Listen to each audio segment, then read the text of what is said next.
Good evening, good evening, good evening. अब जो morning में देखे उनके लिए मॉर्निंग, और जो इवनिंग में देखे उनके लिए इवनिंग, और आफ्टरनून में देखेंगे वो लोग हो गया आफ्टरनून। Let's start. तो लास्ट सेशन की जब बात हुई थी तो हमने एक पिक्चर को खड़ा किया था। क्या खड़ा किया था? मैंने कहा था आपको कि देखो दोस्तों, एक है आपका इनकम टैक्स में हो, आप जब जाओगे तो एक आप देखोगे section 1 name extent and applicability क्या है, income tax act 1961 read with income tax rule 1962, read with finance act 2024 government notification and circular जो सिविलिटी पास करेगी, और साथ में सुप्रीम कोर्ट और हाई कोर्ट के जजमेंट, और ऑल ऑफ इंडिया माने इंटायर इंडिया पे इनकम टैक्स एक्ट एप्लीकेबल होता है। डेफिनेशन सेक्शन 2 में जैसे पर्सन की डेफिनेशन पड़ी, इनकम की डेफिनेशन, सब सेक्शन 2 की डेफिनेशन है। प्रीवियस ईयर ये सबसे इंपॉर्टेंट टॉपिक है जिसके बारे में आज हम डिस्कस करेंगे। फिर है चार्जेबिलिटी। चार्जेबिलिटी मैं ऑलरेडी डिस्कस कर चुका हूं, आपको पता है कहां किया। ये जब मैं इनकम में जा रहा था तो यही है चार्जेबिलिटी का सेक्शन, सेक्शन 4। सेक्शन 4 कहता है कि कौन कौन सी इनकम कहां कहां पे टैक्सेबल होगी। तो ये मैंने 5 हेड बताए थे। पहला था सैलरी, दूसरा था हाउस प्रॉपर्टी, तीसरा था बिजनेस, चौथा था कैपिटल गेन, पांचवा अदर सोर्स। बहुत अमेंडमेंट है भैया, ध्यान से करना है। Incidence of tax, residential status, ये सब बातें छोड़ देते हैं, ये जैसे जैसे आगे बढ़ेंगे वैसे बढ़ेंगे। मैंने कहा एवरी पर्सन, पर्सन का मतलब individual, Hindu undivided family, body of individual, association of person, group of person. ठीक है ना, group of person, partnership firm, group of person, दोनों के बीच का डिफरेंस। पार्टनरशिप फर्म अगर आप एक रजिस्टर्ड है विद पार्टनरशिप डेड तो आपको बोलूंगा फर्म, और नहीं तो आप एओपी हो। और बॉडी ऑफ इंडिविजुअल तो ग्रुप ऑफ इंडिविजुअल है जहां इंटेंसिटी टू अर्न प्रॉफिट कम होती है एज कंपेयर टू एओपी। फिर हम पहुंच गए थे किसमें, कंपनी में। कंपनी दो है, एक डोमेस्टिक और एक आपका फॉरेन। फॉरेन कंपनी ऐसे आप बोल भी सकते हो, इंडियन कंपनी, फॉरेन कंपनी, पर better word is domestic company, क्योंकि उसके बारे में हम बात करेंगे। ठीक है ना। फिर आपका आ गया क्या, फिर मैंने कहा every artificial judicial person and local authority. ठीक है सर। फिर हम कहा गए, टैक्सेशन में। इनकम को एक बार गोली मारते हैं हम लोग। टैक्स में गए, टैक्स डायरेक्ट इनडायरेक्ट क्या होता है इस बारे में बात की। मैं पहुंच गया कहा, ओल्ड रिजीम में। एक है ओल्ड और एक है न्यू। न्यू क्या है, बाय डिफॉल्ट है, कुछ नहीं बोला तो आपको न्यू रिजीम ही फॉलो करनी पड़ेगी, 115 बीएससी सबसेक्शन 1A। और अगर आपको लगता है कि आपको न्यू रिजीम की जगह ओल्ड रिजीम करना है तो 115 बीएससी सबसेक्शन 6 में आपके पास ऑप्शन रहेगा, ऑप्ट कर लीजिए ओल्ड। और अगर आप रिटर्न नहीं फाइल करते ड्यू डेट के पहले तो आपको तो न्यू रिजीम में ही जाना पड़ेगा। चलिए वो बात की बात है, पहले हम ओल्ड के बारे में बात करें, वो थोड़ा सा आसान है, पुराना है, उसको कर लेते हैं। तो बीएससी में कुछ टेक्निकल वर्ड्स हैं, उन्हें समझेंगे तभी जाके पढ़ेंगे। तो इंडिविजुअल के लिए उन्होंने उम्र का फासला तैयार किया, और ये उम्र का फासला न्यू रिजिम में नहीं है। न्यू रिजिम कहती है हम साथ साथ हैं, माने न्यू रिजिम में कोई एज नहीं है। इस न्यू रिजिम में कोई भी एज का कोई गारंटी नहीं है। Age is not a matter. ठीक है ना। तो अब जब ओल्ड रिजीम में जाएंगे तो एज इज परफेक्ट प्लेयर। उसमें भी उम्र के दराज को देखो, एक तुम 60 के नीचे के हो, दूसरा तुम 60 और 60 के ऊपर पर 80 से नीचे हो, और तीसरा 80 या 80 के ऊपर हो। अगर आप 60 और 60 के नीचे हो, आप नॉर्मल इंसान हो, तंदुरुस्त हो, अप टू 2.5 लाख रुपया टैक्स नहीं है। 2.5 to 5 lakh 5%, more than 5 lakh to 10 lakh 20%, more than 10 lakh is at 30%। पर वहीं पे आप अगर रेसिडेंट सीनियर सिटीजन हो, रेसिडेंट सीनियर सिटीजन हो, तो कहने का मतलब ये कह रहा है कि भैया up to ₹3 lakh mean more than 3 to 5 lakh, more than 5 lakh to 10 lakh, more than 10 lakh. और अगर आप सुपर सीनियर सिटीजन हो, यानी कि अब तुम्हारे इसके बाद सीधा ऊपर जाने का है, तो उन्होंने कहा up to 5 lakh, more than 5 lakh to 10 lakh, more than 10 lakh में है। ओके, ये बात हो गई आपका, वो भी आपने सीख लिया। फिर मैं स्टेप 2 में गया, रिबेट अंडर सेक्शन 87A में गया। रिबेट अंडर सेक्शन 87A कहता है this is only for resident individual and net income आपकी 5 लाख और 5 लाख से कम है तो आपको रिबेट मिलेगा कितना, 12,500 और 100% टैक्स विचेवर इज लोअर। ठीक है ना। फिर हम गए FAQ 1 जहां पे मैंने आपको रिबेट का कॉन्सेप्ट सिखाया। फिर स्टेप नंबर 4 आपको मैंने कहा हेल्थ एंड एजुकेशन से 4% हमेशा लगाना है, जो रिबेट या सरचार्ज के बाद आए। फिर हम पहुंच गए सरचार्ज में। सरचार्ज में मैंने कहा कि देखो भैया, अगर आपकी इनकम 50 लाख से ऊपर 1 करोड़ तक है तो आपको सरचार्ज कितना देना है, आपको सरचार्ज देना है मात्र 10%। More then 1 CR to 2 CR, मोर देन 1 to 2 CR आपको सरचार्ज कितना देना है, 15 है। मोर देन 2 to 5 आपको कितना देना है 25, और मोर देन 5 कितना देना है 37% आपको सरचार्ज देना है। पर याद रखना, मैं जहां पे पिछली क्लास में रुका था उस क्लास का रुकने का रीजन यही था क्योंकि मैंने कहा था जहां पे सरचार्ज आएगा वहीं पे कहानी स्टार्ट हो जाएगी मार्जिनल रिलीफ की। ठीक है, ठीक। तब हमने एक क्वेश्चन किया था, ये हमारा जो नेट इनकम है वो नेट इनकम कितनी है 51 लाख। यस, इस नेट इनकम के ऊपर हमने टैक्स एबिलिटी को कैलकुलेट किया, और टैक्स एबिलिटी को कैलकुलेट करने के बाद हमारा सरचार्ज टैक्स एबिलिटी इतना आया, हमारा सरचार्ज आ गया इतना। सरचार्ज लगाने के बाद ये आया पॉइंट नंबर ए। यहां तक क्लियर है सुमित भाई, लोहित भाई, तिस्ता, बोलो बेटा, दर्ज, अमित, जल्दी बोलो, जल्दी जल्दी।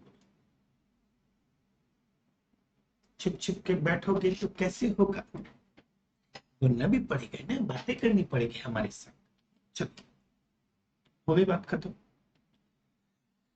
तो सरचार्ज है आपका 10%। ओके, सुब्रो क्लियर है? ओके,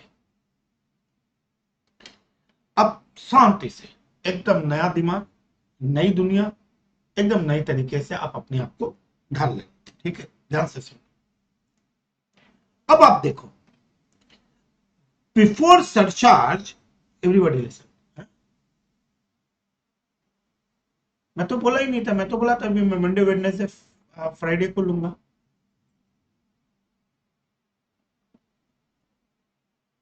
ठीक है, 134,500, 134,500 नेक्स्ट वीक से मैं कंटिन्यूस लूंगा, मंडे टू फ्राइडे लूंगा। अभी मंडे वेडनेसडे फ्राइडे लूंगा, संडे को भी लूंगा। ठीक है, कल नहीं लूंगा, संडे को लूंगा, नेक्स्ट वीक से रेगुलर। आ जाए, अब खाली पिक्चर को देखना। आपका बिफोर बिफोर सरचार्ज कितना है सुब्रो? बिफोर सरचार्ज तुम्हारा टैक्स है कितना? 13,42,500। ध्यान से देखो, उसके ऊपर सरचार्ज कितना लग गया? 10%। ठीक, लग गया।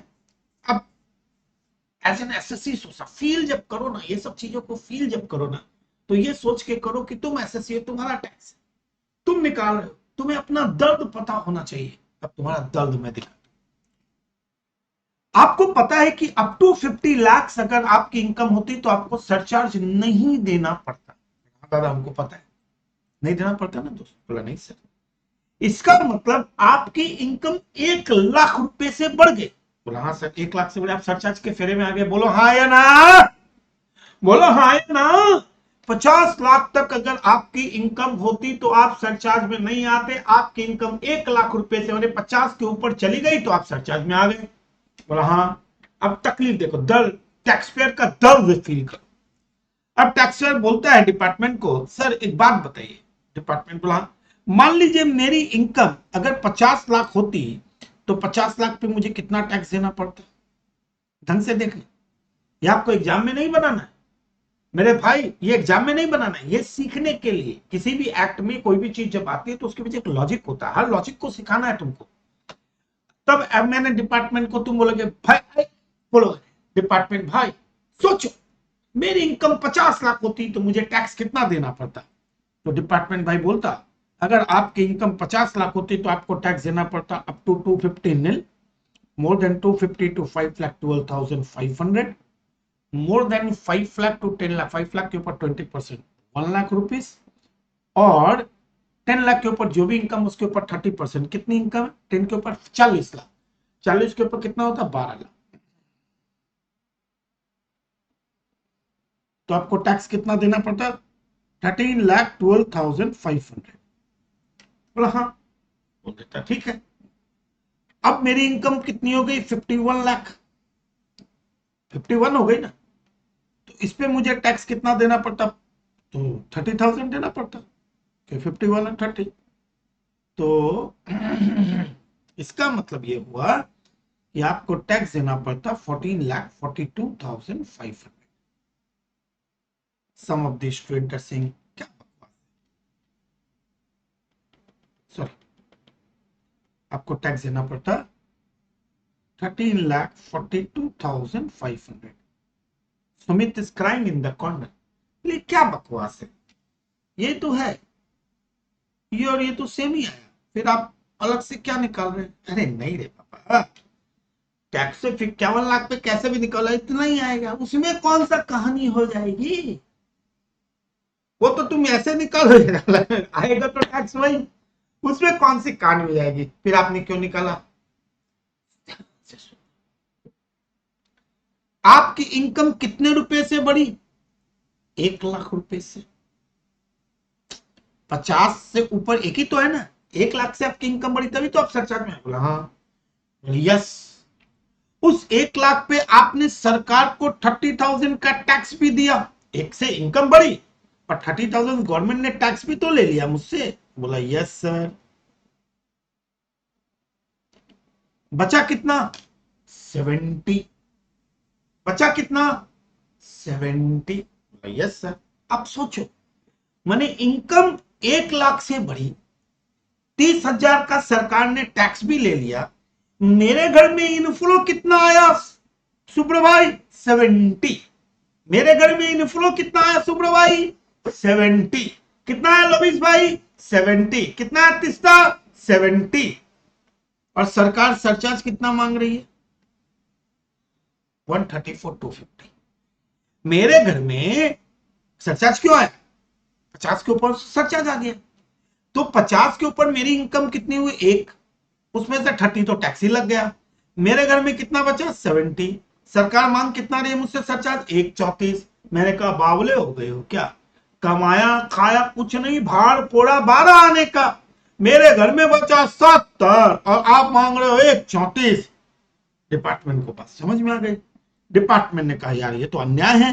डिपार्टमेंट ने क्या निकाला? रिलीफ। चलो हम आपको रिलीफ देते। कैसे रिलीफ? हम आपसे कितना मांग रहे हैं? 134,250। आपके घर में बचा कितना? 70। जितना बचा उससे या तुम नहीं लेंगे, तो कितना हुआ? 64,250 का मैं आपको दे दूंगा रिलीफ। जाओ। यानी कि आपको टैक्स कितना देना था? 13,42,500 देना था। नहीं, आपको, ठीक है ना, आपको यहां पे टैक्स कितना देना था? इसके बाद कितना देना है? यानी कि आपको मिल गई रिलीफ इतना। आपको टैक्स कितना देना है? 14,76,750 देना था। वहां से सरकार बोले तुम रिलीफ ले लो यार, अच्छे आदमी हो, थैंक यू। मेरा कैलकुलेटर कहां गया? मेरा कैलकुलेटर यहां पे। आओ, इस कैलकुलेटर पे कैलकुलेट करते हैं। तो क्या कैलकुलेट करोगे? मुझे कितना देना था? 14,76,750 आफ्टर सरचार्ज।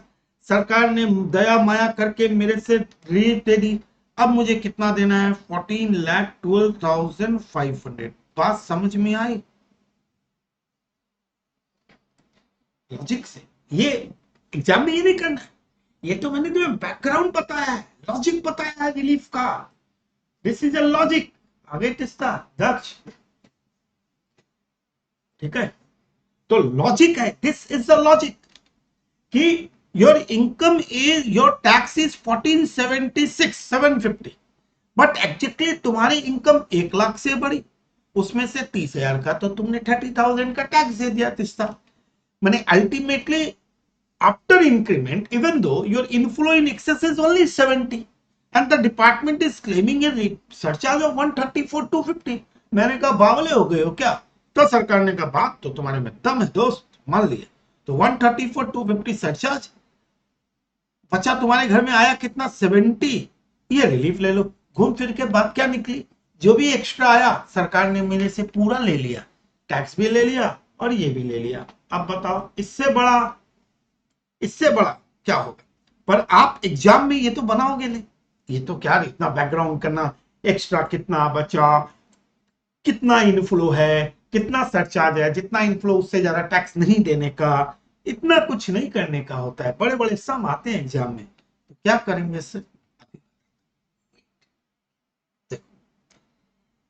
इसका मतलब है जब भी तुम्हारा सरचार्ज के बाद जो अमाउंट है, चाहे 10, 15, 20, 50, 15, 25, 37 जो परसेंटेज है, सरचार्ज के जो टैक्स है उसको पॉइंट नंबर बना दो ए। क्या बना दो उसको? ए।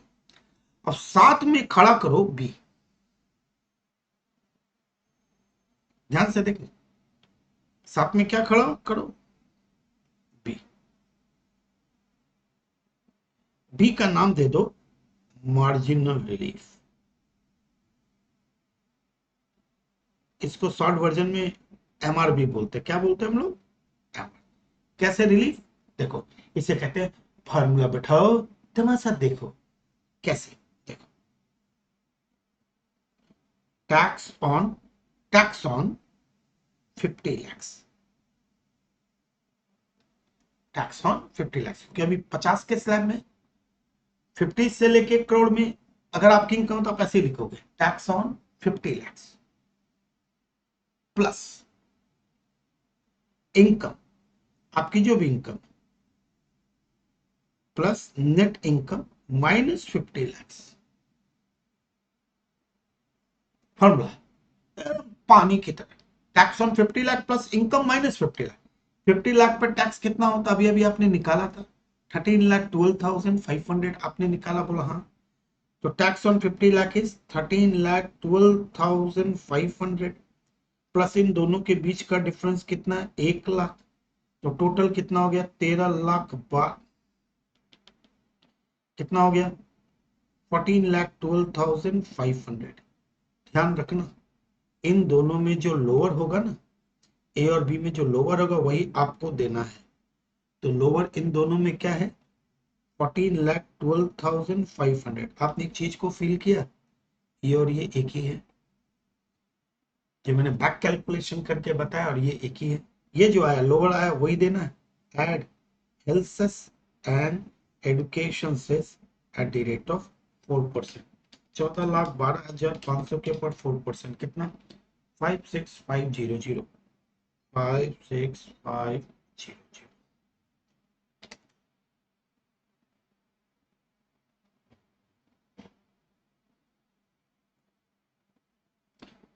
कैसा लगा ये बताओ।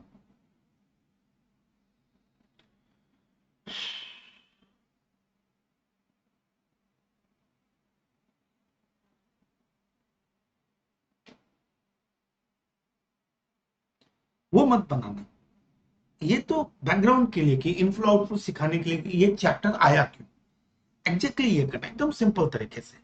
सरचार्ज ऐड करके जो है उसको ए बना देना, बी एक मार्जिनल रिलीफ खड़ा करना, ए और बी में जो लोअर होगा वही सरकार को देना। देखो मैच भी करा दिया मैंने, यहाँ पे भी रिलीफ के बाद, ये इस रिलीफ के बाद कितना बचा था 1412, यहाँ पे भी कितना है 1412, दोनों में लोअर देना है तो 1412 भी आएगा।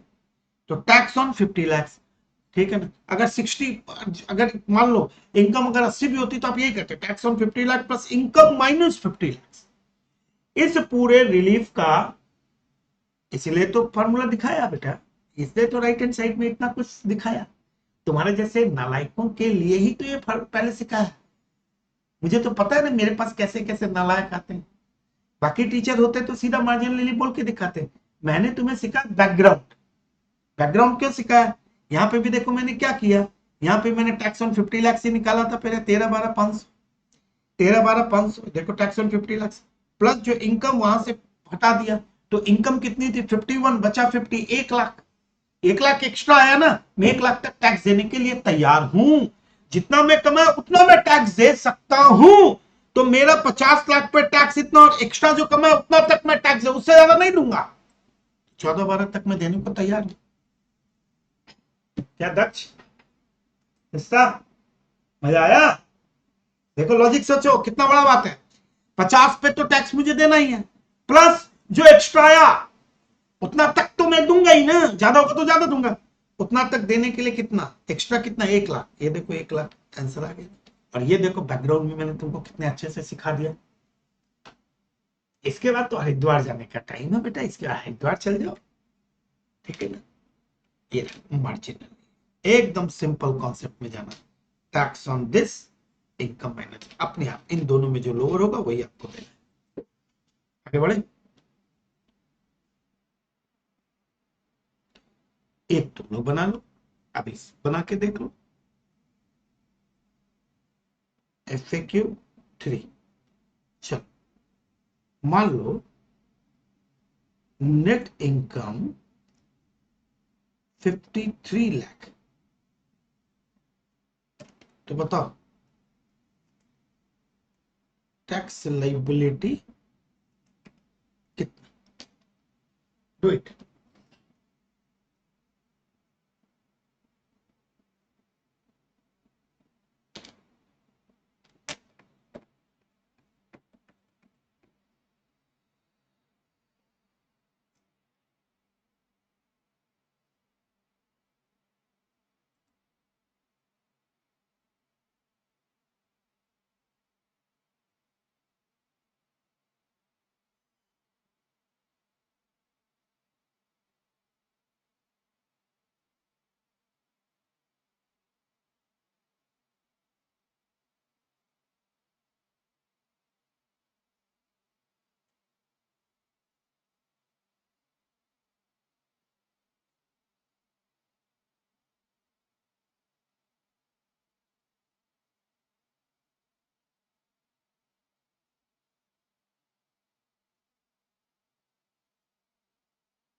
250 nil, more than 250 to 5,12,500 plus more than 5 lakh to 10 lakh, 5 lakh के ऊपर 10% 1 लाख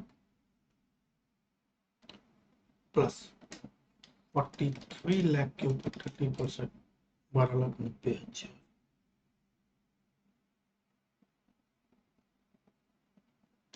प्लस 1,12,000 लाख, ठीक है 13,90 14,02,500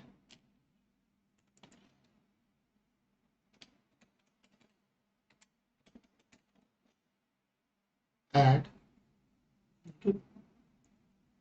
रिबेट तो आएगा नहीं, 5 लाख के ऊपर है, तो रिबेट कैसे ऐड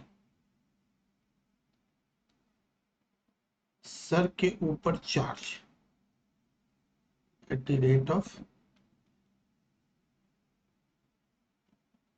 10% 140250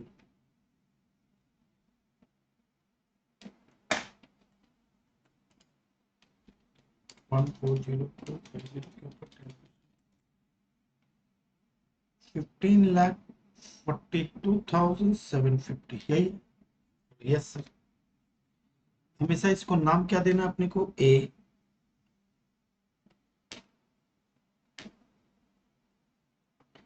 नेक्स्ट क्या अपने लिए बी।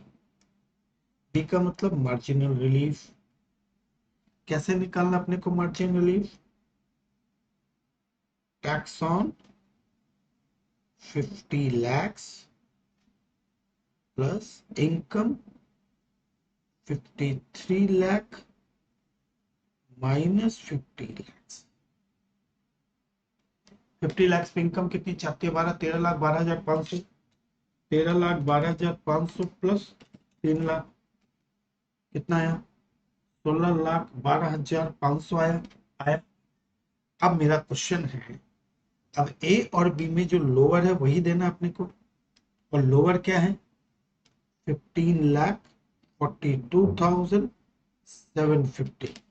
यहाँ पे अपने को ऐड क्या करना है, health and education at the rate of 4%, ठीक है ना।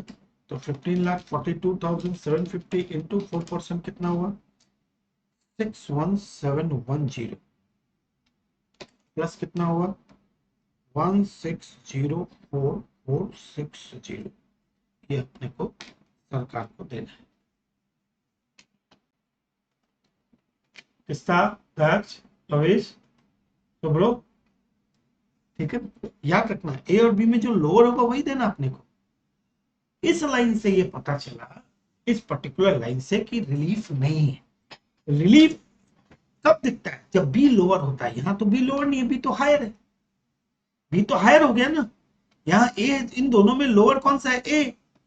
तो ए हायर, इसका मतलब नो रिलीफ। अब मैं इसके पीछे लॉजिक्स देता हूं। इट्स नॉट अबाउट कि मैं केवल अपने को पढ़ना है, पढ़ने के साथ अपने को लॉजिक्स में भी जाना। देखो मैं लॉजिक देता हूं। आपकी इनकम कितनी है? ढंग से सोच के देखना, अपनी इनकम कितनी है दोस्त? बोला दादा 53 लाख है। चलो 50 लाख पे अगर मैं तुमको बोलूं मेरा टैक्स निकाल के बताओ, तो तुम तो 2 मिनट में निकाल लोगे। 10 लाख के ऊपर 40, 12 लाख, 13 लाख, 12,500। यस दादा, 1 मिनट में निकाल लेंगे हम लोग, तो ये सब बच्चा लोग का काम है। बाकी जो एक्स्ट्रा 3 लाख है, इसके ऊपर भी आप टैक्स निकाल लोगे। कितना? 3 लाख के ऊपर 30%, 90,000। तो आपका टैक्स कितना हो गया? 10 दो 12, 4, 14,02,500। बोला आप इतनी मेहनत क्यों करते हो? यहाँ पे भी तो निकला हुआ ही था, आप इतनी मेहनत क्यों करते हो? मैं अलग अलग करना। अब तुम देखो, ध्यान से देखो, आपने एक्स्ट्रा कितना कमाया? सरचार्ज कब लगा? आपने एक्स्ट्रा कमाया 3 लाख कमाया। एक्स्ट्रा 50 के ऊपर आपने एक्स्ट्रा कमाया 3। 3 में से सरकार को टैक्स कितना दे दिया आपने? 90। आपके घर में अभी भी इनफ्लो कितना है? 210 है ना, इनफ्लो 210। और सरचार्ज कितना मांग रही है सरकार? सरकार सरचार्ज कितना मांग रही है? 140। आप कमा रहे हो 210, आप कमा रहे हो एक्स्ट्रा कितना? आप एक्स्ट्रा कमा रहे हो कितना? 210। और सरकार कितना मांग रही है आपसे? 140। कम मांग रही है ना। आपका आउटफ्लो के इनफ्लो क्या है? आउटफ्लो से तो कम है ना। इसका मतलब हो गया नो रिलीफ। हम ये ऐसे तो एग्जाम हॉल में नहीं करके आ सकते है ना। अपने को तो इसीलिए एग्जाम हॉल में नहीं करके आते हैं। पर नो रिलीफ क्यों? क्योंकि रिलीफ कब तक मिलेगा? जब तुम्हारा इनफ्लो कम होगा और सरकार आपसे ज्यादा मांग रही हो। एग्जांपल देख लो, यहां पे मेरे पास कितना इनफ्लो था? 70। टैक्स देने के बाद सरकार कितना मांग रही थी? 134। जो एक्स्ट्रा मांग रही थी वही तो रिलीफ है। ठीक उसी तरीके से मेरा इनफ्लो कितना है टैक्स देने का? 210। एक्स्ट्रा कमाया, टैक्स दिया 210। सरकार कितना मांग रही है? 140 पे रिलीफ कहाँ का भाई? इसलिए ए और बी, ये चीज तो एग्जाम हॉल में आप नहीं प्रेजेंट कर सकते हो, इसलिए फॉर्मूला में बैठाओगे तो अपने आप आपका निकल के आ जाएगा। बोलो, किसी के मन में कोई शंका हो तो बोलो।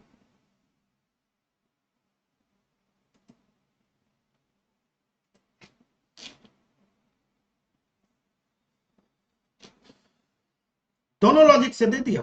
क्यों रिलीफ नहीं? एक बैकग्राउंड में भी दिमाग में खड़ा कर दिया। अच्छा, कमाया ज्यादा, सरकार मांग रही है कम, तो ठीक है रिलीफ नहीं है। फॉर्मूला में देख लो ए और बी, अगर बी लोअर है इसका मतलब रिलीफ है।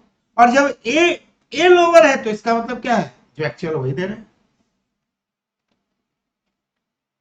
चलिए, अब आपके सामने आ रहा है तेज का एक मात्र question. FAQ number 4। FAQ number 4, मान लो आपकी नेट इनकम जो है वह 1,01,00,000। जल्दी से कैलकुलेट करके बताओ। किसका clear? Daksh clear? Lavish clear? Sumit? Subro?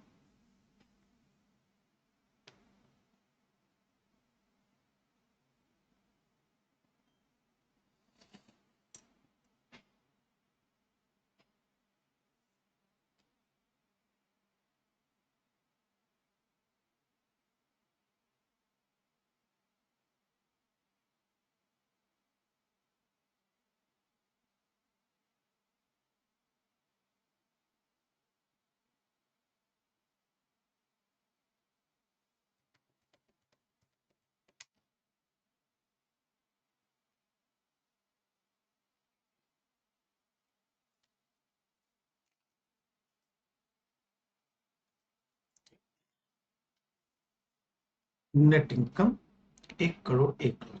ध्यान से देखो, up to 250 nil, more than 250 to 5 lakh, 12,500, more than 5 to 10,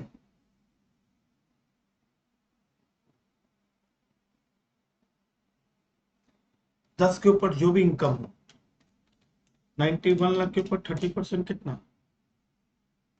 27,30,000 plus 1,12,500। Total tax आ गया 28,42,500। इसके ऊपर हम कितना, क्योंकि 91 सीधा निकालो, 10 के ऊपर 90 और 91 के ऊपर 30%, 9 के 27, 5 से 10 के 1,00,000, 2.5 से लेके 5 साढ़े, तो मुंह में जवानी में याद है एड। अब इसके ऊपर सरचार्ज जो लगेगा वो अब 1 करोड़ के ऊपर है तो 15% लगेगा, 15%। इसके ऊपर सरचार्ज लगा दिया मैंने 15%, 426,375, कितना 326,875 है। मैंने इसको क्या बोला, ए।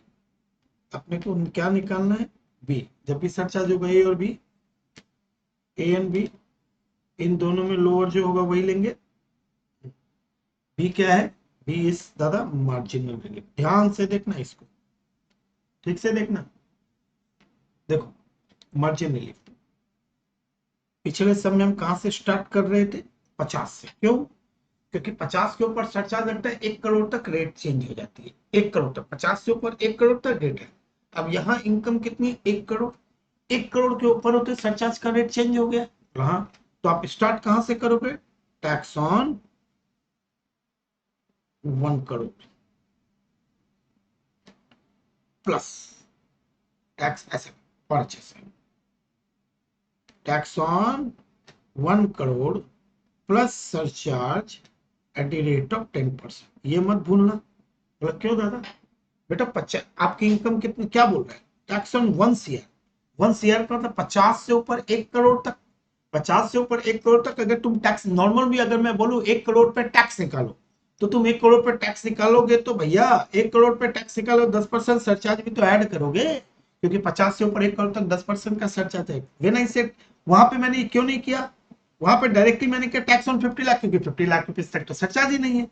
अब यहाँ पे मैंने क्या किया, मैंने कहा 1 करोड़ पे टैक्स निकालो। तो सुमित भी पूछ सकता है, सुब्रो पूछ सकता है, त्रिषा पूछ सकते हैं, दक्ष पूछ सकता है, लोविश भी पूछ सकता है, प्रसाद भी पूछ सकता है, दादा 1 करोड़ है सरचार्ज लगा दिया ना, सरचार्ज। हाँ, प्लस इनकम, इनकम कितनी है, 1 करोड़ 1 लाख माइनस 1 करोड़। ओके, तो 1 करोड़ का टैक्स कितना होगा, 1 करोड़ पे टैक्स होगा 9 के 27, 28,12,500। 28,12,500 के ऊपर 10% का सरचार्ज कितना होगा, 30,93,750 प्लस 1 लाख, तो कितना हो गया, 31,93,750। इन दोनों में लोअर क्या है दादा, इन दोनों में लोअर है, इन दोनों में लोअर है 31,93,750। इसके ऊपर ऐड कर देंगे health cess and education cess 4%। 31,93,750 के ऊपर 4% कितना होता है, 127,750 प्लस इक्वल टू 33,000।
क्या हुआ, ये दक्ष क्या आया 3190। अच्छा तुमने वो नहीं दिया, तुम लोग का क्या हुआ सुब्रो, तुम भी पूछ लो बेटा।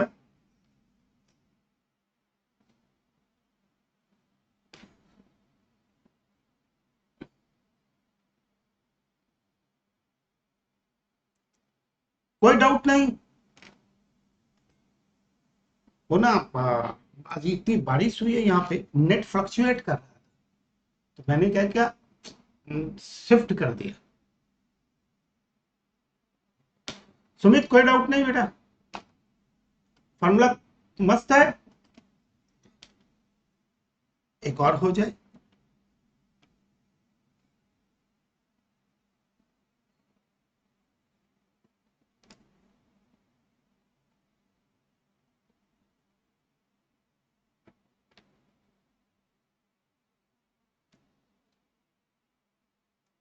एक और, मान लो नेट इनकम, इसका नेट इनकम जो है अपनी, वो है 2,02,50,000।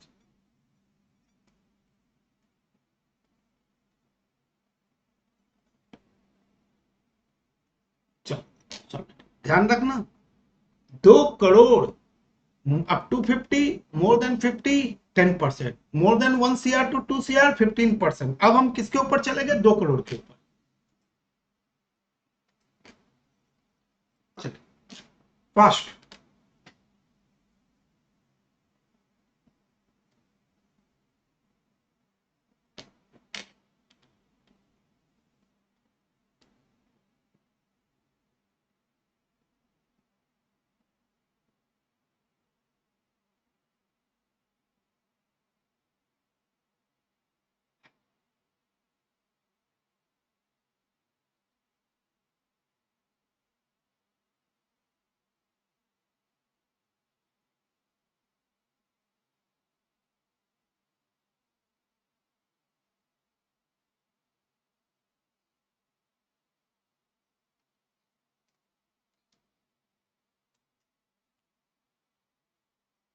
नील प्लस 12,500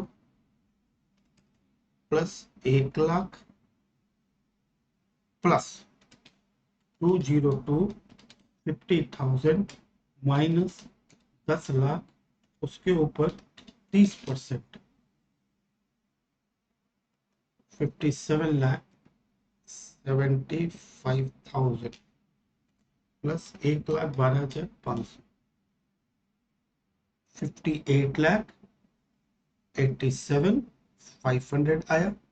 हाँ इतना 693 किसमें ऐड, अच्छा ऐड बड़ा फास्ट बनाना रे भाई साहब तुम लोग। ऐड, इसके ऊपर हम लगा रहे हैं surcharge at the rate of 25% into 25, 1471875। गलती बनाए हो दोस्त, 73,59,375, 73,59,375 आ गया। ये हो गया 2 करोड़ के ऊपर, ये टोटल आपका है।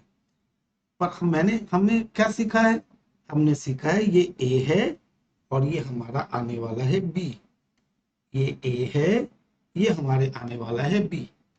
बी क्या है, बी क्या है, marginal relief. Marginal relief, marginal relief क्या है, टैक्स ऑन कहां से, वहां 50 से एक था तो स्टार्ट विथ 50, जैसे स्लैब चेंज हुआ 10 15 हुआ तो हम स्टार्ट विथ 1, यहां फिर स्लैब चेंज हो गया तो start with 2 crore. Tax on 2 crore. पर मेरे दोस्त, अगर मैं तुमको बोलूं कि सुब्रो भाई 2 करोड़ वाला, 2 करोड़ वाला, 2 करोड़ वाला मेरे को टैक्स निकाल के दो, सुब्रो क्या करेगा, 2 करोड़ पे tax, up to this, up to this, up to this, plus surcharge. Surcharge किस रेट पे, 15% पे।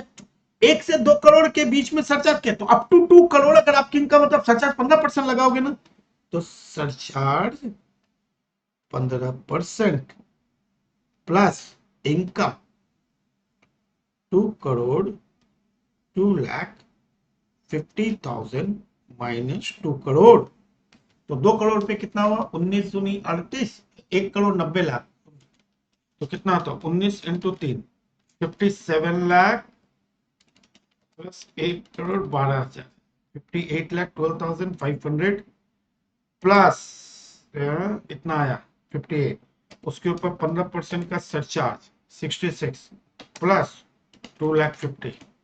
ओ भाई साहब, ये क्या था, हाँ? ये क्या था सुमित, 69, 34, 375, दिल जीत लिया यार, दिल जीत लिया तुमने। 69, 34, 375, इसके ऊपर health cess and education cess at the rate of 4%, 4%, 277, 375 add कर दो तो आ गया 72,11,750। माय गॉड, बड़े सोचने वाला बात है रे भाई, इन लोगों ने निकाल के बैठे हैं। Good good good good, very good, very good, super, this is good, मानना पड़ेगा।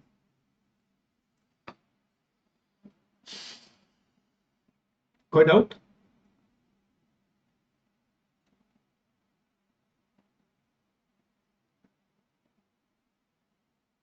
जल्दी से बोलो कोई डाउट है क्या,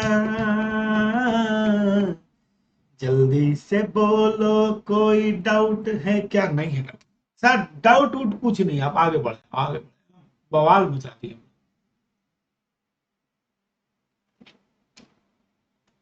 दक्षु, तिस्सू, हेलो, हेलो पूछे, लाइव कब है, लाइव कब है, लाइव कब है?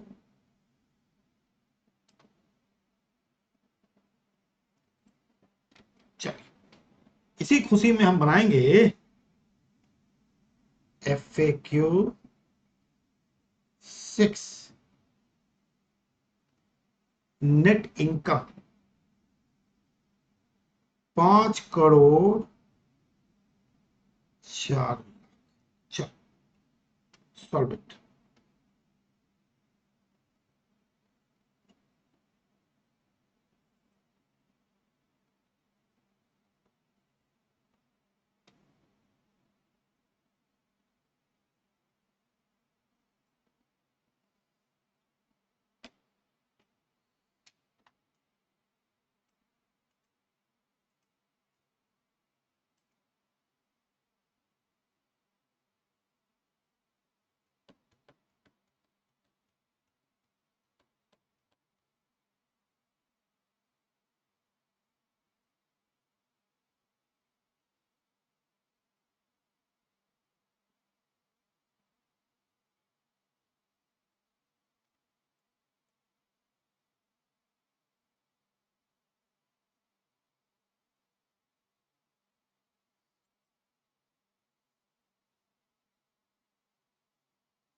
तो 215 more than 250 to this 12,500 plus 1 lakh plus 504,008 minus 10 lakh into 30%, 1,48,20,000, 1,48,20,000 plus 1,12,500,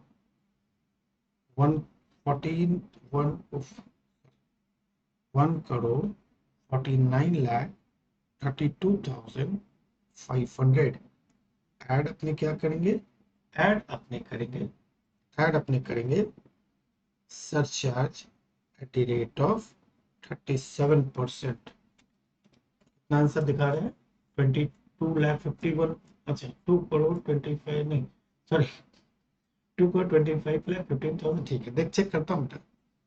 तो कितना आ गया सरचार्ज, हमें तो लूट लिया इनकम टैक्स वालों ने, कहा दम था किसी और को लूटने का। ये देखो भैया 2,04,57,525। जैसे स्पीड में तुम लोग बना रहे हो ना दोस्त, उस स्पीड में तो हम कभी किसी जन्म में नहीं बना सकेंगे। इसका मतलब कितने तुम लोग इंटेलिजेंट हो, ये सोचने वाली बात है। टैक्स ऑन स्टार्ट कहां से करेंगे, 5 CR प्लस, अगर इनकम आपके 5 CR तो सरचार्ज भी आपका कितना लगता है 25% प्लस इनकम 5,04,00,000 माइनस 5 CR, चलो 5 करोड़ रुपए टैक्स माइनस 10 लाख, इसके ऊपर 30% प्लस 1,12,500, इसके ऊपर 25% प्लस इतना प्लस, चल कितना है रे भाई, हाँ, 5 से 15, ठीक है, कितना है रे बाबा, मेरा तो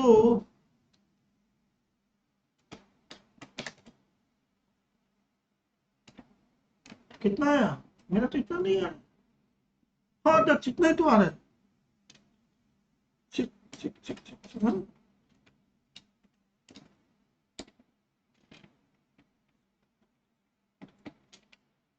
घबरा गया, उसका आंसर देखिए ना, मैं घबरा गया।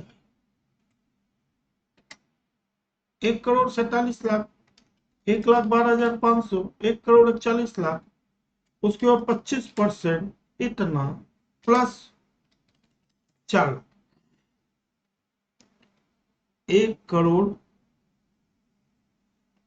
ठीक है दक्ष, मेरा भी यही आ रहा है 1,89,00,000। सुमित क्या बना रे बाबा तुम लोग,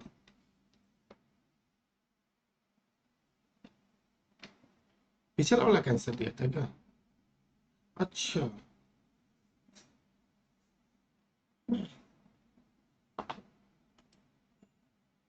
गलती तो लंबी चौड़ी हो गई रे सुब्रत तिस्ता रमेश,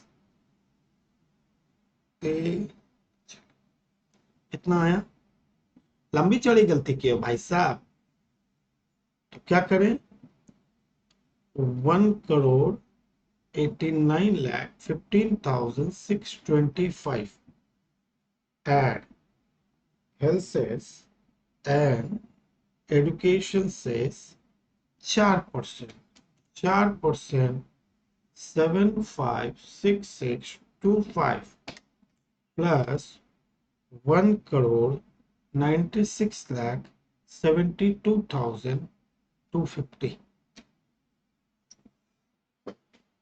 थैंक यू दक्ष।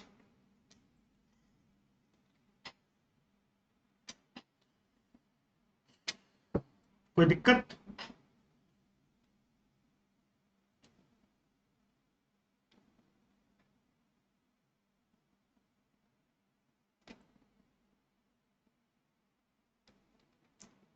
किसी को कोई दिक्कत हो तो बताना, मुझे नहीं लगता कि कोई दिक्कत होगी, मेरे ख्याल से सरचार्ज का कॉन्सेप्ट एकदम खून में चला गया है ना,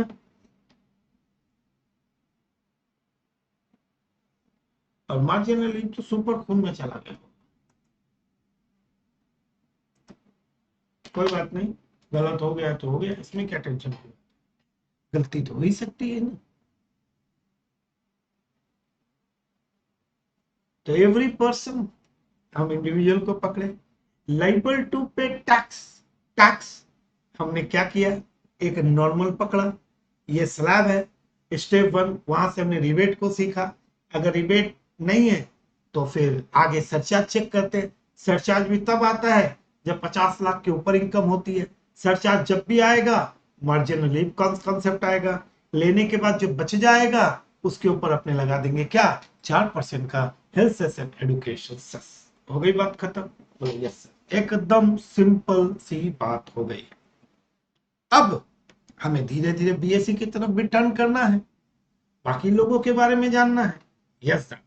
अब देखो ध्यान से, तो ये था टैक्स ओल्ड रिजिम के हिसाब से। अब हमें न्यू रिजिम भी जाना, बीएससी 1 में जाना है, वो डिफॉल्ट है। और 115 बीएससी सबसेक्शन 6 में ऑप्शन है।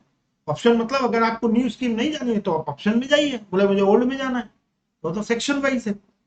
तो यहां पे अब हम जा रहे हैं किसमें, इनकम में। और इनकम में जब जाते हो तो आप कोई भी चीज करोगे तो करोगे क्या, देखो ध्यान से।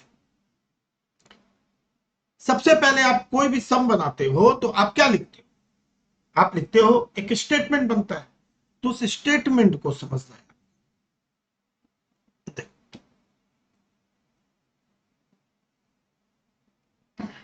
हो गई बात खत्म?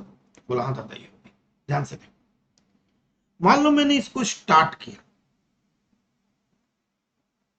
1 अप्रैल 2023 को स्टार्ट, 31/3/2024 को। अगर मैं आप लोगों के अकाउंट्स के हिसाब से जाऊं तो ये क्या है, 2023-24, सबको पता है।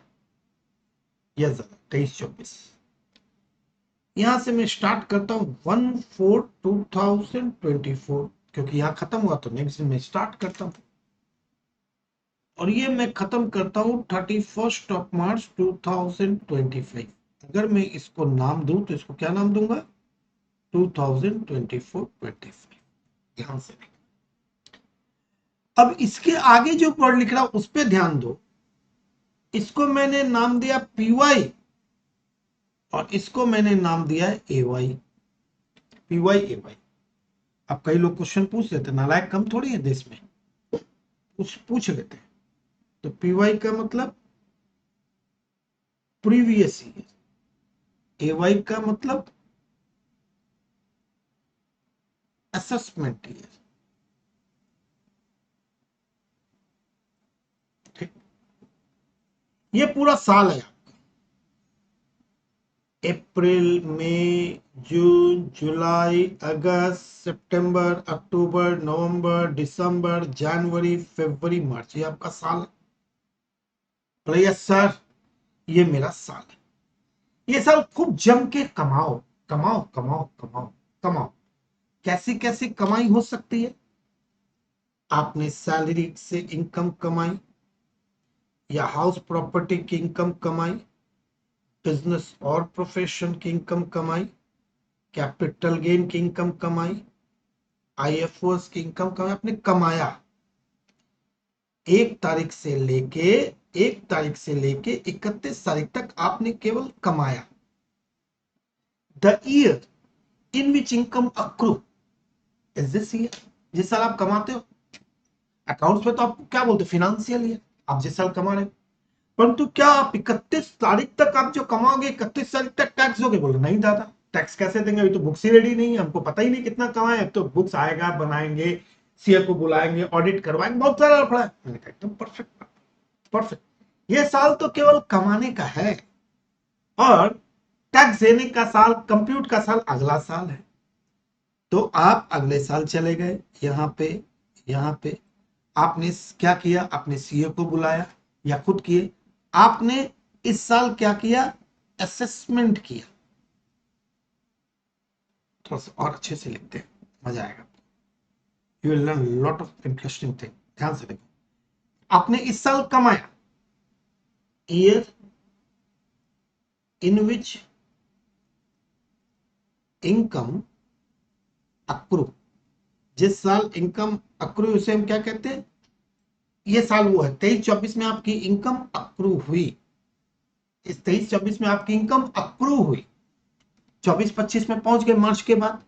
24-25 में आपने अपनी इनकम को क्या किया, सेल्फ असेसमेंट किया। क्या किया, सेल्फ असेसमेंट किया अंडर सेक्शन 140A, ये सेक्शन आएगा।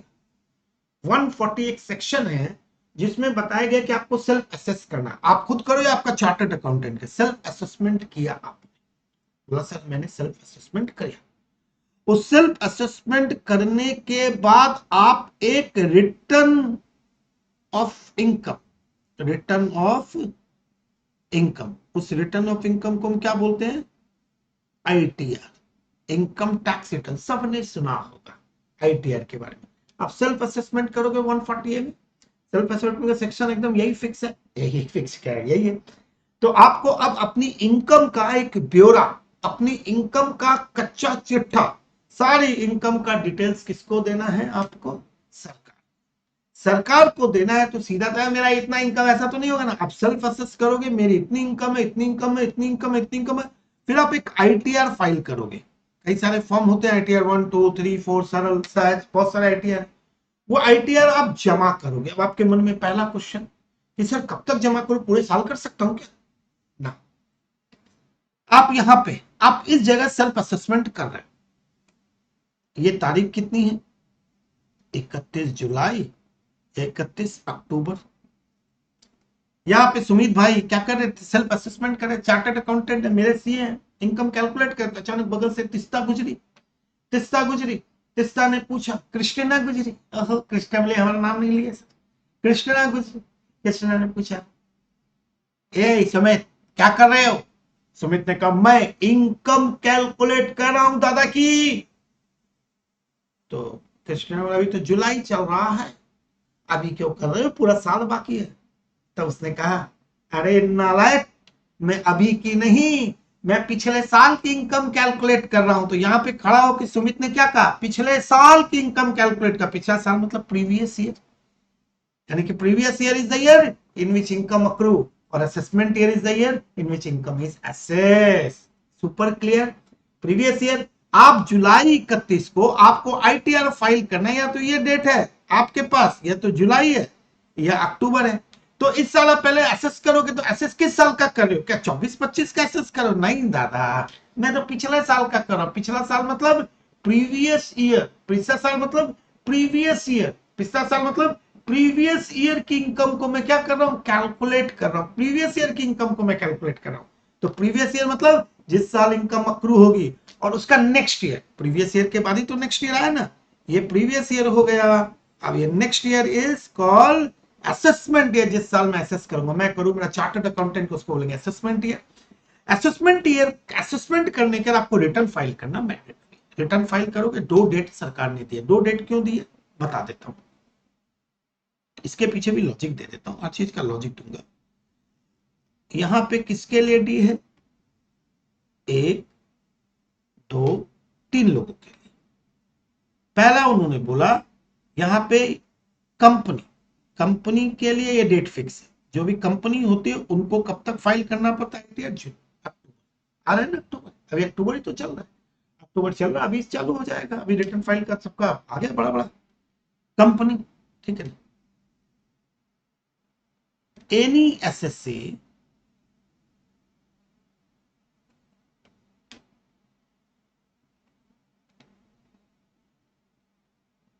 whose books of accounts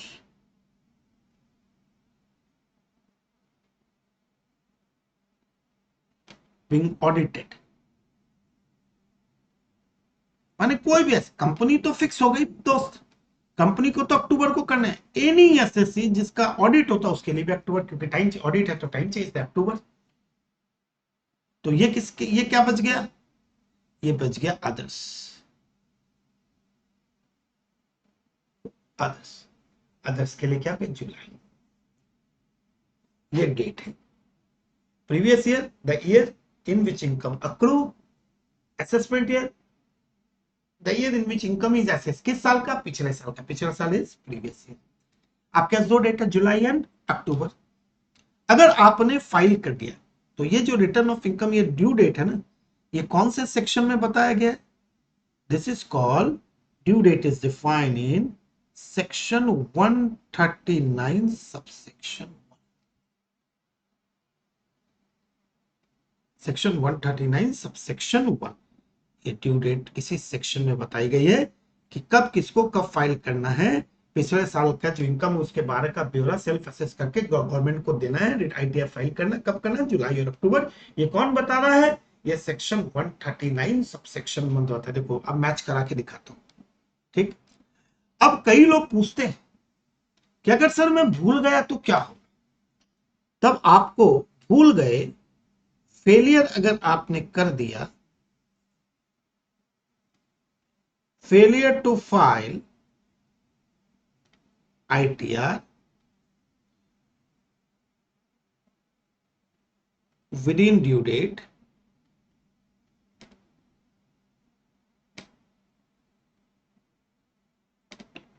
under section 139 क्या क्या आपके साथ घटना घटेगी जान लो। ए, इंटरेस्ट अंडर सेक्शन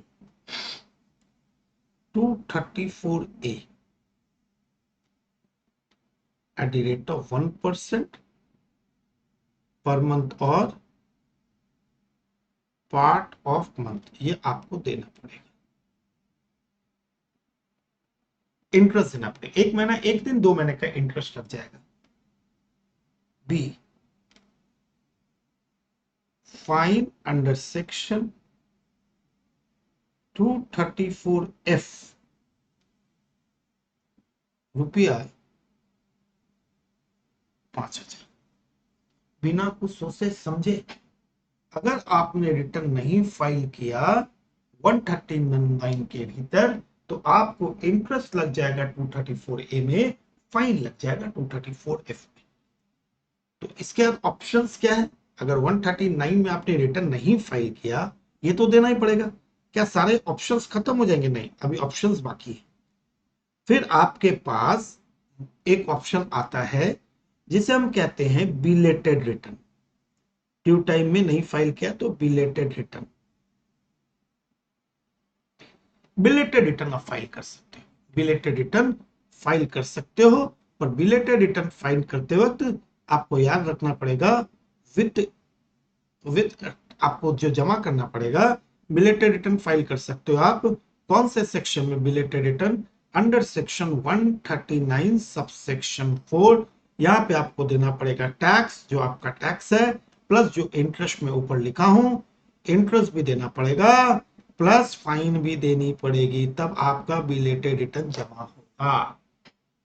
और बिलेटेड रिटर्न जब भी जमा होगा ये हमेशा न्यू स्कीम में ही जमा होगा, यानी कि 115 BSC में ही जाएगा, ये ओल्ड में नहीं जाएगा। जैसे ही बिलेटेड रिटर्न जमा करोगे तुम्हारा ये ओल्ड स्कीम खत्म, नया स्कीम में बाय डिफॉल्ट तुमको जाना पड़ेगा। चल, कब ये जाना पड़ेगा, अगर आपने रिटर्न ड्यू टाइम में फाइल नहीं किया तो ओके। रिटर्न आपने फाइल किया, रिटर्न आपने फाइल कर दिया, रिटर्न फर्निश्ड, ओके दादा। कौन से सेक्शन में, या तो आपने ड्यू टाइम में फाइल किया अक्टूबर जुलाई, या फिर आपने बिलेटेड फाइल किया। बोलो ओके दादा फाइल तो कर दिया, फिर क्यों बता रहे हो, अभी बता रहा हूं। और उस रिटर्न में कोई मिस्टेक हो गई, कुछ भूल गए आप, तो आप रिवाइज रिटर्न फाइल करोगे, रिवाइज्ड करके एक नया रिटर्न फाइल करोगे, रिवाइज रिटर्न अंडर सेक्शन 139। मस्त, आप 139(1) में रिटर्न फाइल करोगे। बोला किया दादा, कर दिया तो ठीक, नहीं किया तो बिलेटेड फाइल करना पड़ेगा। बिलेटेड में टैक्स इंटरेस्ट फाइन सब कुछ जाएगा।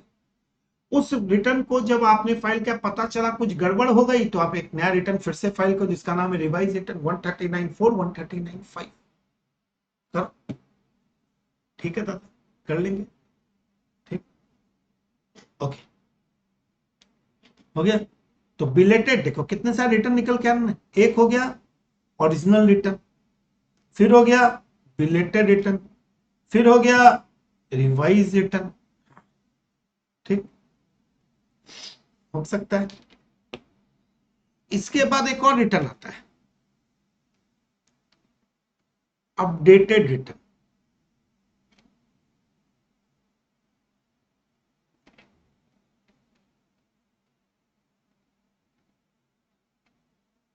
अपडेटेड रिटर्न ये कब फाइल होता है? मान लो रिटर्न फर्निश्ड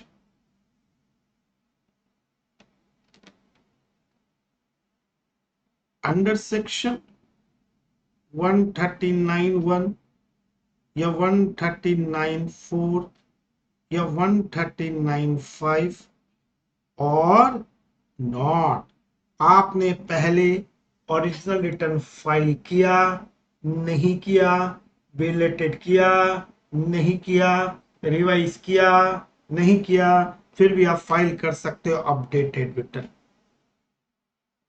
अंडर सेक्शन 139(8). ये था 5, ये था 4, 5, 8 है, और यहां पे क्या आ गया 139(1). उसके ऊपर क्या आया, ये सब तुम करोगे 140A में सेल्फ असेसमेंट करते करते। ठीक है, बोल अच्छा, ये तो वो वाली बात हो गई ना कि आप पढ़ाई किए, एग्जाम देने गए, तो ये तो आप ही कर रहे हो ना, आप ही पढ़ाई कर रहे हो, आप ही एग्जाम दे रहे हो, एग्जाम से निकल के अपना मार्किंग खुद कर रहे हो। इसमें क्वेश्चन में 5 पे 4 आएगा, इसमें 5 पे 13, अच्छा ठीक नहीं लिखा यार, भगवान ने 1 नंबर दे दे, 1 नंबर कैलकुलेशन करके देखे 55 प्लस आ गया। ये तो आपने क्या ना, ये तो आपने सेल्फ असेसमेंट कर लिया। तो पढ़ाई की, एग्जाम दिया, यानी कि रिटर्न फाइल किया, यानी कि आपने सेल्फ असेसमेंट कर लिया, हो गई बात खत्म।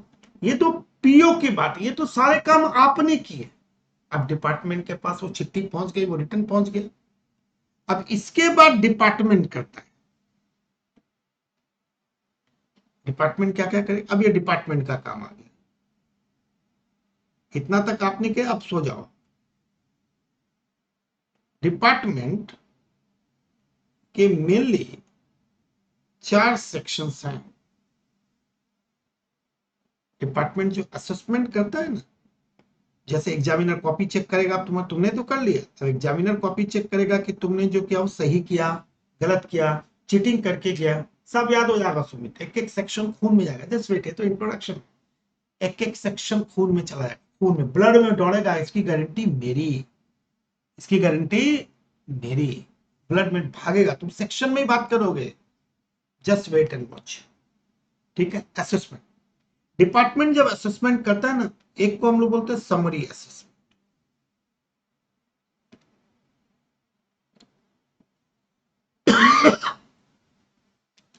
ये होता है 143 सबसेक्शन 1 में। फिर होता है स्क्रूटनी, जब डिपार्टमेंट को डाउट होता है कुछ लफड़ा तो स्क्रूटनी करता है अंडर सेक्शन 143 में। ठीक, फिर वो करता है सेल्फ बेस्ट जजमेंट असेसमेंट।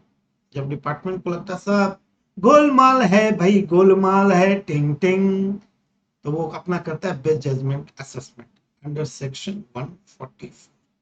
और जब कुछ पुराना समय का लगता है कि बहुत ज्यादा गोलमाल है पुराने समय का, तो वो करता है इनकम स्केपिंग असेसमेंट।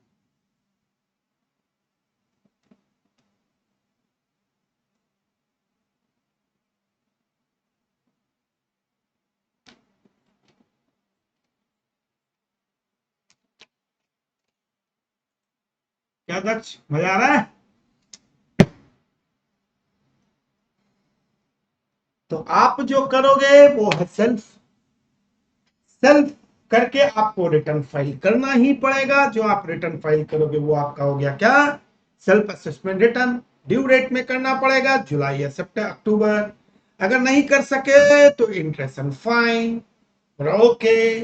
उसके बाद नहीं कर सके, बिलेटेड, किया फिर गलती हो गई, रिवाइज, सब कुछ किया किया या नहीं किया, अपडेटेड। आपने सारे काम कर लिए, ट्यूशन ले लिया, पढ़ाई कर ली, एग्जाम दे दिए। अब टीचर का काम समरी जो है वैसा ही पास कर दूंगा, ठीक है, सब कुछ ठीक है, चलो जाओ भागो। स्कूटनी, हमको तो डाउट है तुमने कुछ गड़बड़ की है, चलो स्कूटनी में जाऊंगा। बेस्ट जजमेंट, जब मेरे को पता चला, मैंने एक बार बोला तुम गधे हो, दोबारा बोला गधे हो, तीसरी बार बोला गधे हो, तुम सुनी नहीं तो अपने मन से मान लूंगा ये गधा ही है, छोड़ दो। बेस्ट जजमेंट, और पुराने कोई पाप अगर तुमने किए होंगे पुराने, तो वो हो गया इनकम स्केपिंग असेसमेंट,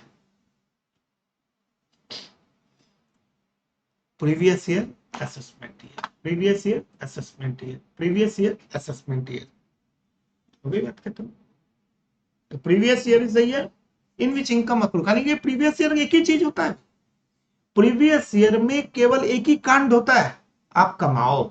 सारे खेला तो कब है? असेसमेंट ईयर में। ध्यान से देखो तो है अध्यक्ष, सारे गेम जो भी हैं वो किसमें है? सारे गेम किसमें है दोस्त? सारा गेम ही असेसमेंट ईयर में। रिटर्न फाइल करो, उसमें ओरिजिनल रिटर्न हो गया, लेट हुआ तो बिलेटेड हो गया, गलती को ठीक करना तो रिवाइज हो गया, कुछ नहीं किया तो अपडेटेड रिटर्न हो गया। आपने अपना काम किया, फिर डिपार्टमेंट अपना काम करेगा। तुमने जो रिटर्न जमा किया है उसमें समरी होगा, समरी कंप्यूटराइज हो जाता है, कंप्यूटर से होता है। रिटर्न दिन में फाइल करोगे, शाम को आपके पास मैसेज आता है कि आपका असेसमेंट हो गया, शाम तक आ जाता है। कंप्यूटर कंप्यूटराइज है तो हाथों हाथ दे देते हैं, एआई की हेल्प होती है यहाँ पे। यही सब एआई का सिस्टम है।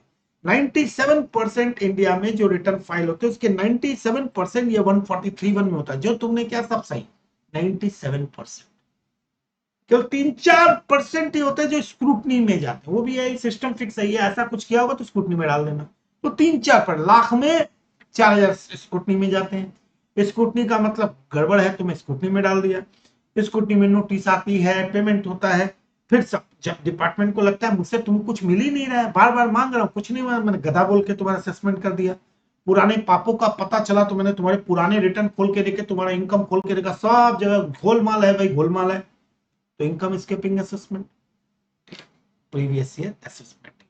इस पूरी घटना से एक बात तो पता चल गई कि सारा का सारा गेम किसका है? असेसमेंट ईयर का। प्रीवियस ईयर खाली किसके लिए? कमाने के लिए। असेसमेंट ईयर क्या है? टैक्स देने के लिए। तब आप शांति से बैठ गए होंगे कि सर प्रीवियस ईयर में तो कुछ देना ही नहीं है अपने को, प्रीवियस ईयर में तो कुछ करना, खाली कमाओ कमाओ कमाओ कमाओ कमाओ कमाओ कमाओ कमाओ। ऐसी बात नहीं, ऐसी ही बात नहीं। जैसे ये अपना क्या चल रहा है, प्रीवियस ईयर 23-24, असेसमेंट ईयर 24-25। आप तो यही लेके बैठे हो जो करना अगले साल करना। बोला हाँ दादा, पर कहानी में ट्विस्ट है। 23-24 में डिपार्टमेंट कहता है,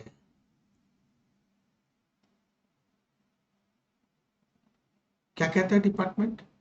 वो कहता है, यानी सर, मैंने कहा बोलो। बोला आप जिस क्लाइंट का आपके पास है फाइल हुई रहा है, तो 23-24 स्टार्टिंग यानी अप्रैल, अप्रैल में ही आप एक काम करो, आपका जो क्लाइंट है उसका एक इनकम एस्टिमेट करो। एस्टिमेट कैसे करोगे? पास्ट ईयर में 5 लाख था, मैंने 10% बढ़ा के एस्टिमेट कर लिया 5,85। ऐसे ही करते एस्टिमेशन, तो पिछले साल का डेटा लेके एस्टिमेट करो। मैंने कहा कर लिया। उस पर टैक्स निकालो, निकाल लिया। क्या वो 10,000 रुपए से ज्यादा है? 10,000 रुपए से ज्यादा है? कितना है हर्ष, दक्ष, बोलो।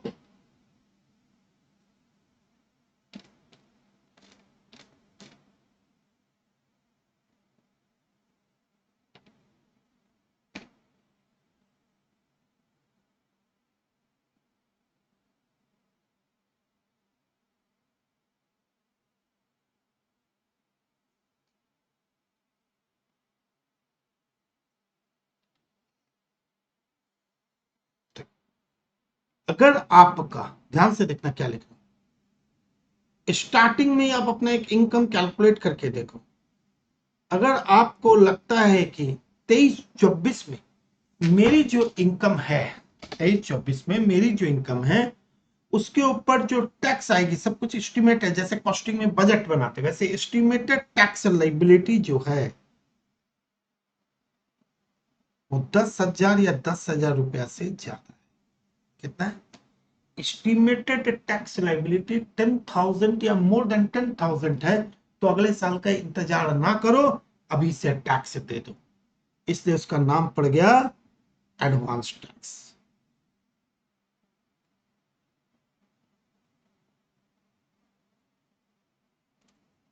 अगर आपका एस्टिमेटेड टैक्स लाइबिलिटी, आप अपने क्लाइंट का शुरू में स्टार्टिंग में एक एस्टिमेट कर लो, इस साल वो इतना कमाएगा, गा गा गा, तो उसके ऊपर टैक्स इतना आएगा, 10 या 10,000 से ऊपर आएगा, बोला हाँ आएगा, तो आप ना अगले साल का वेट मत करो, अभी टैक्स देना चालू करो। कब दूं सर? तो उन्होंने डेट बताई, 15/6, 15/9, 15/12, 15/3, हर क्वार्टर का 15 तारीख को, 15/6, 15/9, 15/12, 15/3, 15/6, 15/9, 15/12, 15/3, बोला ओके। कितना देना है प्रभु? प्रभु कितना देना है? यहाँ पे अपने को 15% देना है, यानी कि आपका टैक्स अगर 1 लाख रुपया आता है एस्टिमेटेड, 15,000 यहां दे दू, 45% देना है, इसमें 15%, यानी कि 1 लाख का 45,000 तक इतना हो जाना चाहिए। 75%, यानी कि दिसंबर तक 75% दे दो, और मार्च तक आप दे दो 100%। तो अगर आपका एस्टिमेटेड टैक्स लाइबिलिटी 10,000 और मोर देन 10,000 है, तो सरकार कहती है कि मुन्ना अगले साल का इंतजार ना करो, अभी से टैक्स देना चालू कर दो। अगले साल का इंतजार ना करो और अभी से टैक्स देना चालू कर दो। कैसे दे? डेट याद रख लो, 15/6, 15/9, 15/12, 15/3, 15/6, 15/9, 15/12, 15/3, 15/6, 15/9, 15/12, 15/3, 15/6, 15/9, 15/12, 15/3, 15, 45, 75, 100 में निकला धागा, चोर निकल के भागा, चोर निकल के भागा, 15, 45, 75, 100, 15, 45, 75, 100 में निकला धागा, चोर निकल के भागा, 100 में निकला धागा, चोर निकल के भागा। याद हो गया? 15, 45, 75, 100। अगर आप यहां पे फेलियर हो जाते हो, फेल्स टू पे एडवांस टैक्स,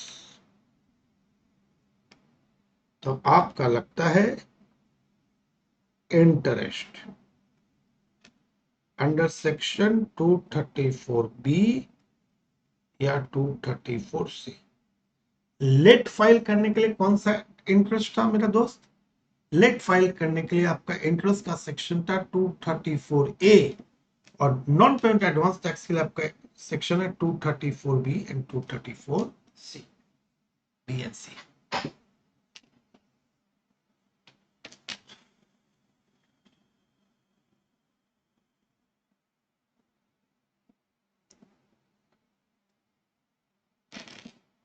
ये तो हमेशा, ये चीज तो आप अपनी लाइफ में हमेशा याद रखें, एडवांस टैक्स। माना असेसमेंट ईयर में सब कुछ होगा, मान लिया, पर मेरे दोस्त करंट ईयर में भी खेला होता है। अगर आपका एस्टिमेटेड टैक्स लायबिलिटी, अगर आपका एस्टिमेटेड टैक्स लायबिलिटी 10,000 और मोर देन 10,000 है, तो आपको इसी साल टैक्स देना चालू कर देना पड़ता है क्वार्टर के हिसाब से, 15/6, 15/9, 15/12, 15/3, 15/45, 75, 100। अगर आप फेल किए तो आपके ऊपर मैं इंटरेस्ट की लगा दूंगा। ये हो गया आपका प्रीवियस ईयर असेसमेंट ईयर। बोलो कैसा लग रहा है? बोलो रे बोलो, बोलो रे बोलो, बोलो रे बोलो, बोलो रे बोलो, एकदम डेप्थ में चले गए सब कुछ। रिटर्न जनरली मैं एक ही बात बता रहा हूँ, रिटर्न फाइल करना है ड्यू डेट में 139(1) का, अक्टूबर और नवंबर, सॉरी जुलाई और अक्टूबर, जुलाई अक्टूबर किसके लिए पता चल गया, मैंने थोड़ा सा और बढ़ा दिया। फेलियर हो गया तो इंटरेस्ट एंड फाइन, रिटर्न नहीं फाइल किया तो बिलेटेड, फाइल किया गलती हो गई तो रिवाइज, नहीं फाइल किया तो बिलेटेड, फाइल कर दिया और फिर गलती हो गई तो नया करो रिवाइज, कुछ नहीं किया या किया अपडेटेड का ऑप्शन, ये तुम्हारा काम। फाइल कहां पहुंचा, आईटीआर कहां पहुंचा, डिपार्टमेंट, डिपार्टमेंट कौन कौन सा असेसमेंट कर सकता है, समरी, कंप्यूटराइज है, कुछ नहीं, सबका होता है। Scrutiny, best judgement, BGA and income escaping assessment, कोई भी सेक्शन में कर सकता है। क्या हमें हमेशा नेक्स्ट ईयर ही टैक्स देना? नहीं।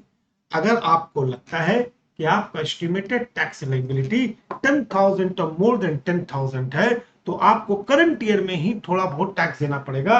उसके इंस्टॉलमेंट आपको दे दिए, 15/6, 15/9, 15/12, 15/3, 15/45, 75, 100 में निकला धागा, चोर निकल के भागा।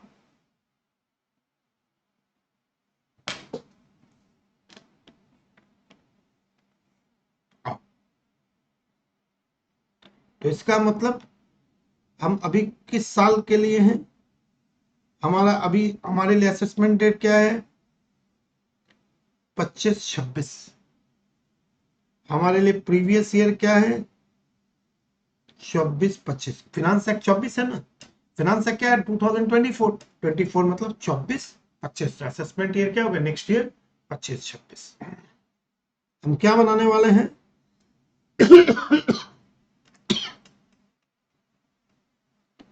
हम बनाने वाले हैं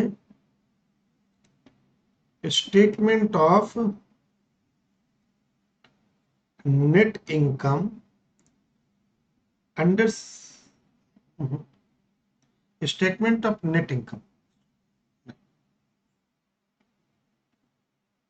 statement of computation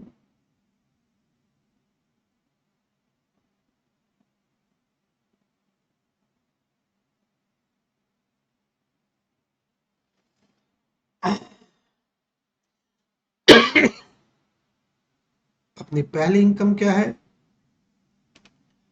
income under the head salary. फिर दूसरी इनकम क्या बताए थे सेक्शन 4 में चार्जिविटी में, income under the head house property.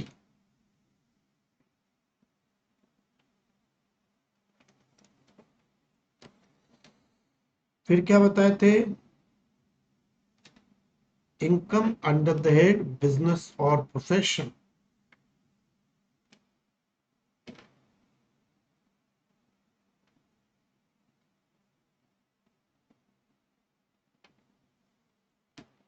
फिर क्या बताए थे,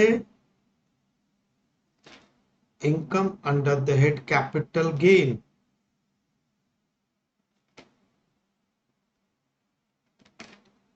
फिर क्या बताए,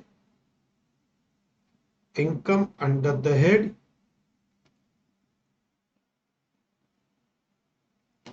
other source.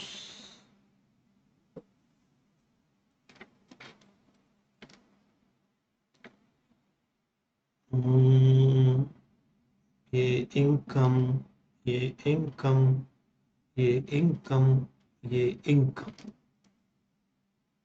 15 to 17, 22 to 27, 28 to 44, 45 to 55,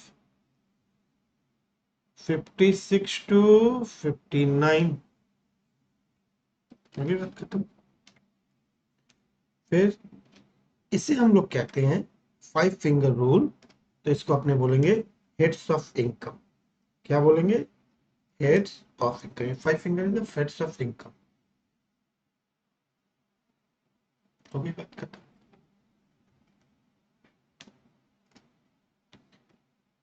फिर आता है clubbing of income. Clubbing of income special provision है, इनकम नहीं है पर ये आता है 60 टू 65। फिर आता है set of and carry forward. ये कितना आता है, ये आता है आपका 70 टू 80, 70 टू 80। ठीक, ये हो गया आपका स्पेशल प्रोविजन। इसको अपने बोलते हैं, इसको अपने नाम देंगे स्पेशल प्रोविजन। कहां तक पहुंच गए हम लोग, चैप्टर पढ़ते पढ़ते हम लोग 80 तक पहुंच जाएंगे।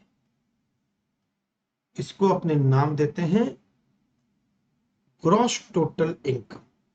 ग्रॉस, ग्रॉस टोटल इनकम, या अपने इसको शॉर्ट वर्जन में बोलते हैं जीटीआई। चलो जीटीआई आ गया।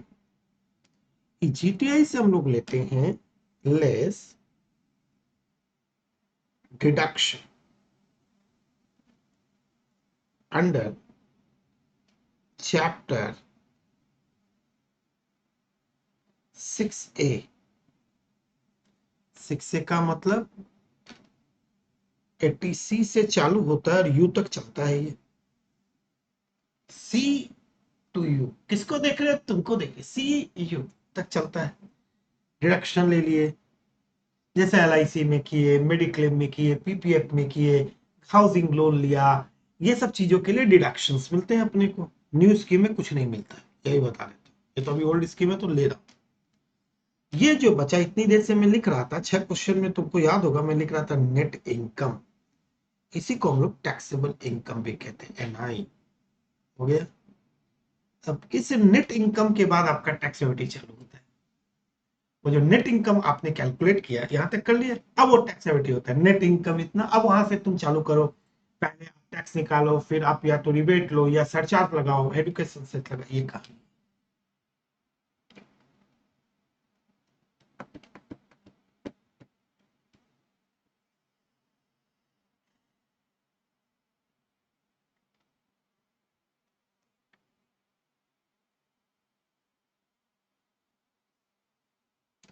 हेलो,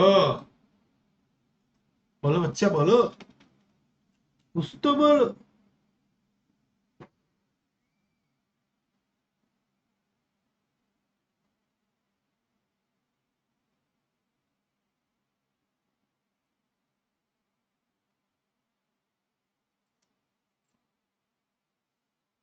ऑल क्लियर हो गया ना?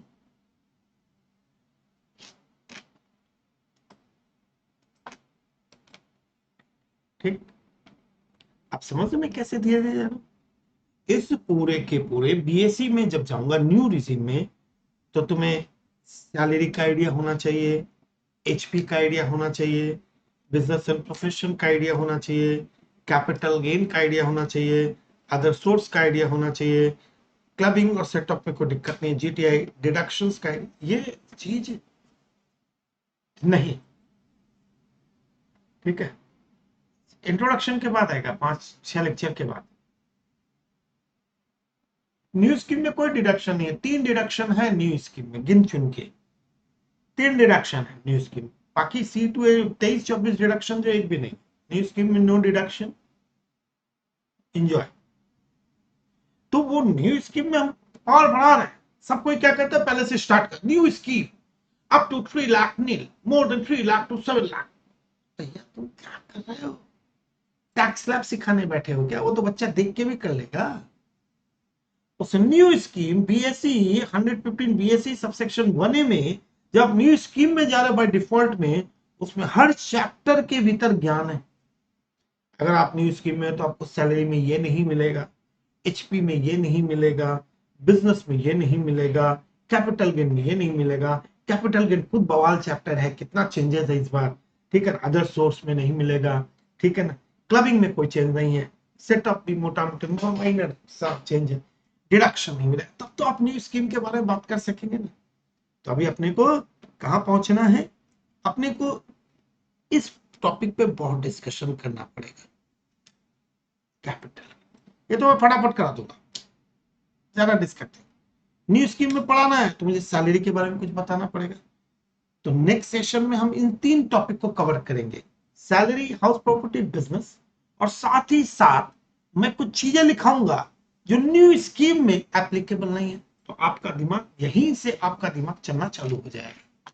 ठीक है ना? ओके, संडे को मिलते हैं शाम को। Thank you very much.